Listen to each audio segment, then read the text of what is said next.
गुलबर्गा जिला में इस वक्त मौसम ने अचानक से अपना रूप बदल लिया है। पूरे डिस्ट्रिक्ट के कई इलाकों में तेज आंधी, गरज चमक और मुसलसल बारिश का सिलसिला जारी है।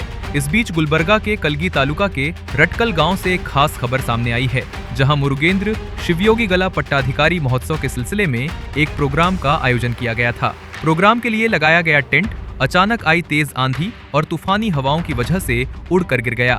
हवा की रफ्तार इतनी ज्यादा थी कि पूरा टेंट स्ट्रक्चर ही उखड़ गया। खुशकिस्मती से इस हादसे में किसी भी तरह का जान का नुकसान रिपोर्ट नहीं हुआ है। फिलहाल पूरे गुलबर्गा जिला में मौसम अभी भी खराब बना हुआ है और लोगों को हिदायत दी जा रही है कि बेकार बाहर निकलने से बचें और अपनी हिफाजत का खास ख्याल रखें।